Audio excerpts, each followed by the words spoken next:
Most of what we know about Bjorn Ironside comes from the stories surrounding his raids alongside his brothers, as well as his relationship with his father, the legendary chieftain Ragnar Lothbrook. We see most of his adventures appear in the Saga of Ragnar Lothbrook, the tale of Ragnar's sons, and of course everyone's favourite Gesta Danorum by the historian Saxo Grammaticus. Bjorn Ironside was thought to have been a fierce warrior, a leader in raids, and a man who swept across the battlefield to bring fury upon his enemies during the 9th century. The moniker Ironside is likely to have referred to his strong, unyielding character, as well as a reference to his durability in battle, that he literally had sides like iron. He was thought to have been a great Viking chief, as well as something as a skilled naval commander that saw him sail to many places, including France, Spain, Italy, and England, as well as through the Mediterranean Sea, most notably alongside Andalusia, and even the coast of North Africa. He was said to have been such a prolific Viking that he even brought the fight to Rome, or at least what he thought was Rome. But more on that later.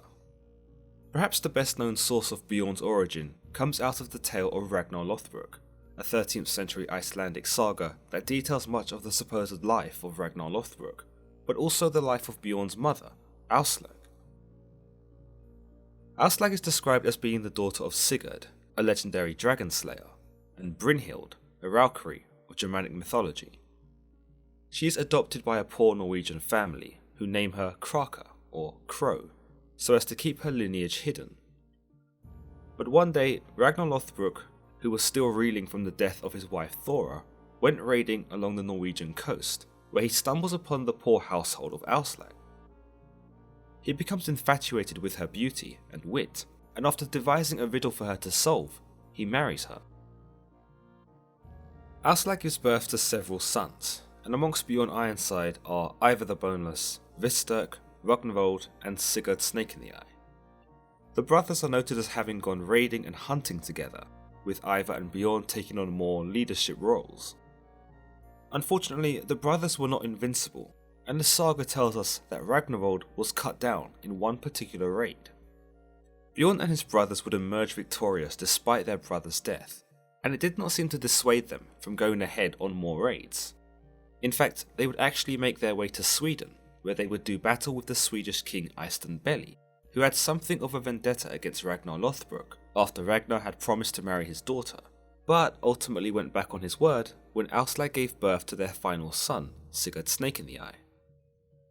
Ragnar's sons Eric and Agnar from his previous marriage with Thora would battle against Eystein Belli, but were not successful in their campaign as they became stumped by a magical cow that appeared to protect the Swedish army.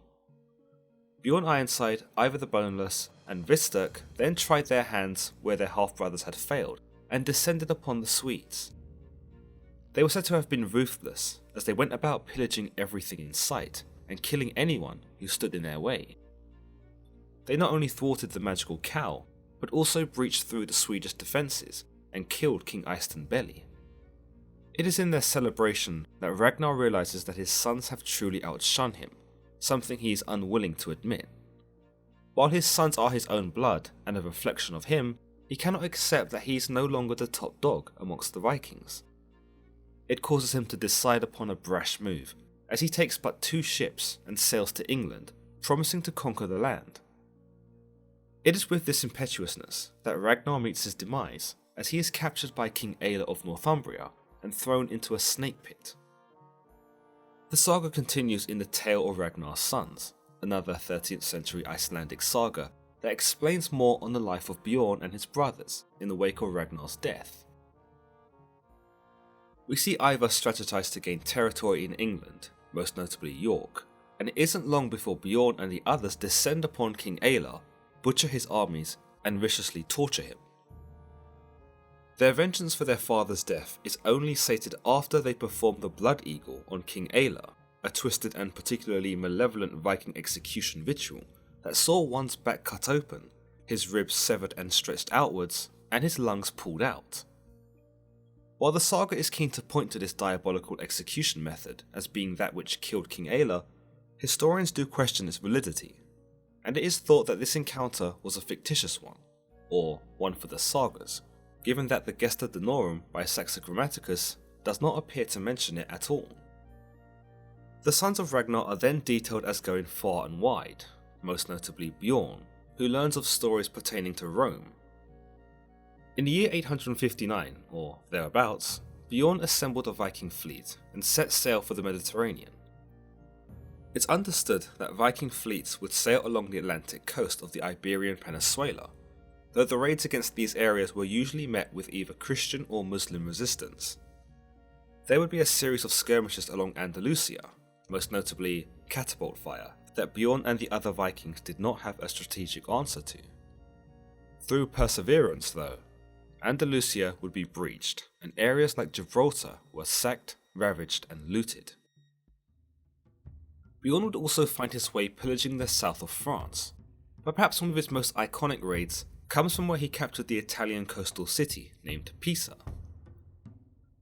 Some modern-day scholars also lean towards the idea that Bjorn Ironside became companions with another Viking named Hastin, and that these two men, having taken Pisa, set their sights on a bigger prize, Rome itself.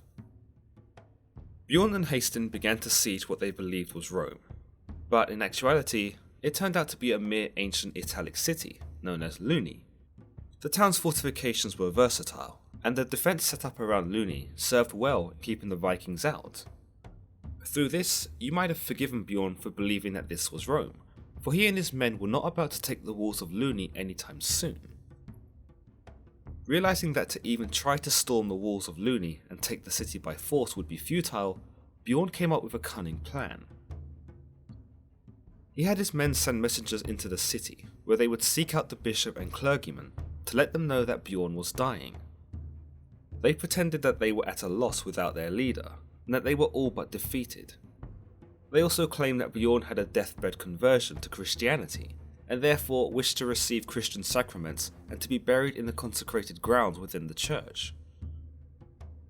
The bishops and clergymen were all too relieved to hear this news. They allowed the body of Bjorn to be brought through the city gates in a coffin or a stretcher, escorted by Vikings who were said to be hiding weapons under their clothes. After entering the church, Bjorn leapt up and drew his steels and began to butcher any who opposed him. He fought his way back to the city gates and was able to open them, allowing the rest of his warriors in. Any resistance set up by the city of Luni was soon quelled, and Bjorn would have the area in the palm of his hand. He demanded the residents to kneel before him and declare him the ruler of the city, and as you might imagine, no one was going to say anything to dispute this.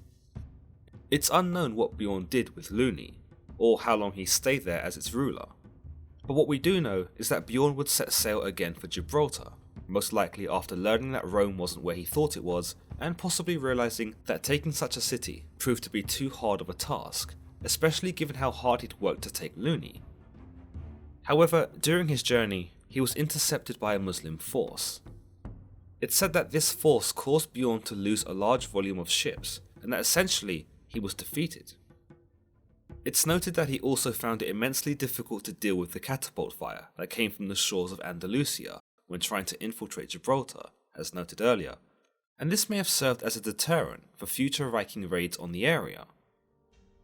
Other historical notes state that Bjorn and the Vikings were intercepted by a Muslim force on their way home from Luni, but that the Vikings were decimated in a bloody spectacle, causing Bjorn to slip away with only a partial amount of his treasure from Luni. Some say that only a handful of Viking ships made it out of this bloody naval battle, and that morale amongst Bjorn's men had taken a massive hit. It is believed that Bjorn would have the men attack the coastal areas of Spain as a last-ditch attempt to regain some of that which they had lost against the Muslim resistance, and perhaps to try and end the voyage on a more positive note. While he was able to escape this encounter, it is unknown whether he went on any further notable excursions. From what we understand, Bjorn would retire back in Scandinavia, where he would live the rest of his days as a rich man. Others believe that Bjorn retired in Sweden, a land that is noted as being his in the Saga of Ragnar Lothbrook. Others believe that through the inheriting of Sweden in the sagas, Bjorn was actually the king of Sweden and the founder of the dynasty of Munzo, a royal bloodline that would rule Sweden until the late 11th century. Bjorn is noted as having two sons, Rafil and Erik Bjornsson, and it would be Erik who would inherit the Swedish throne after Bjorn's passing. Meanwhile, in the Gesta Danorum, Aslaug, who's thought to have most certainly been Bjorn's mother in the sagas, is actually omitted. Some believe that by this, Bjorn's parentage switches to Thora, or some unnamed woman that Ragnar had relations with. The Gesta Danorum also sees Bjorn accompanying his father on many raids across both Scandinavia and the British Isles, and that Bjorn even receives Sweden as a reward for his courage and valour on the battlefield. The Gesta Danorum goes on to tell a similar tale to that of the sagas, where Bjorn and his brothers swear vengeance for their father's death at the hands of King Eilar.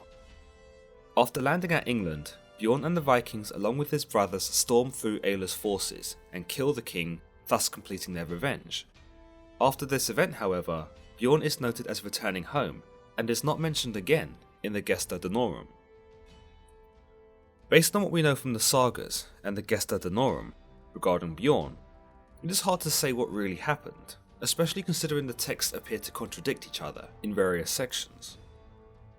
There are certainly some truths recorded in history, however, including the existence of King Eilar, who did indeed rule Northumbria in the 9th century, and did witness the Vikings land on his shores. He also met his fate in the battle with the Great Viking Invasion, now often dubbed as the Great Heathen Army, that was said to have been led by Bjorn and his brother Ivar. Like Ragnar though, the exact exploits of Bjorn Ironside are lost, and it's possible that much of his life dips in and out of history and mythology. Do let me know what you think about Bjorn Ironside, and what you thought about his exploits throughout his life. As always guys, if you've enjoyed today's video, then don't forget to give this video a thumbs up, don't forget to subscribe, and feel free to let me know if you're Team Bjorn or Team Ivar. Until the next time guys.